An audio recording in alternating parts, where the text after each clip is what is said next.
with a sip of water. Or had it changed to something else recently? Valproate?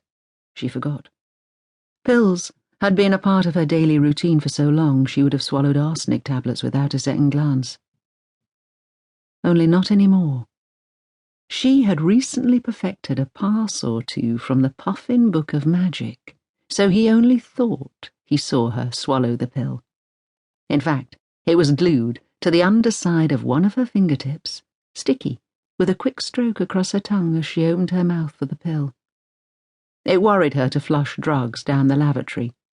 Pollution troubled her, so she hid the pills under her pillow, then slipped them into her bedside table drawer or through a gap in the floorboards once they switched their reading lights off and Anthony had turned his back.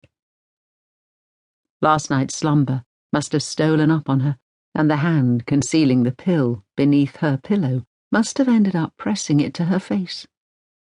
She smiled at the thought that its concentration of circularity might have mysteriously transferred itself through the thinnest part of her skull and into her dreams.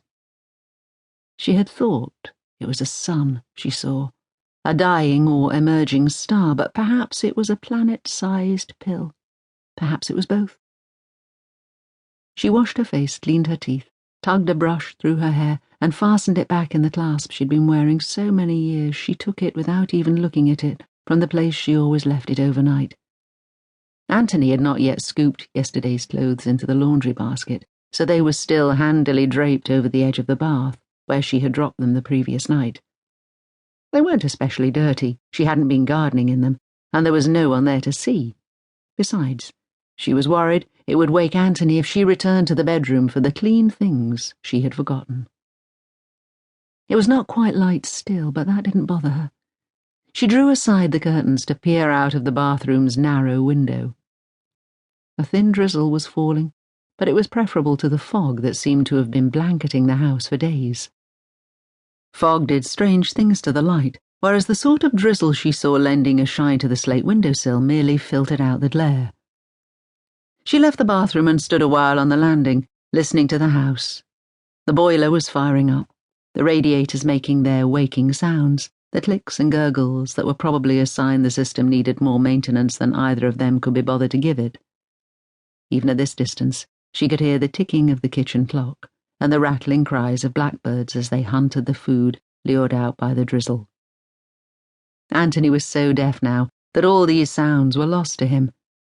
He said the higher tones were going first: birdsong, children's voices, the wretched tin whistle busker by the bank. And she couldn't think of it without imagining the frightening visual equivalent, losing all the blues, perhaps, or the yellows. The landing was dominated by one of her paintings, so old and familiar that it hardly registered with her any more than the big one over the staircase. Usually she swept by them, preferring to keep her eyes straight ahead, or on the double-height window that let so much light onto the stairs. But this morning, she consciously looked at them for a few minutes each, as though she were in a gallery, and wondered at the size and energy of them, and where she had found the confidence and time to produce such work, with children hanging off her like fat koalas. But this only increased the chill of excitement that had woken her so early, and she moved on. The steps to the loft lay at the far end of the landing from their bedroom and the bathroom. They were so steep, one instinctively climbed them as one might the ladder between the decks of a boat, with hands as well as feet. She pushed open the trapdoor. She had nailed a double thickness of carpet underlay to it years ago, so that it would fall back without a sound. Then she climbed all the way up, shut it behind her, and shot the little bolt that held it fast. This had not been practically necessary for years. The last inquisitive child had left long ago, and at 69, was he really that old already? Anthony had reached the age when he preferred using the intercom to climbing stairs. The click of the bolt in its catch, however, was fixed in her mind as a necessary ritual precursor to starting work. Anthony had a similar ritual involving house keys.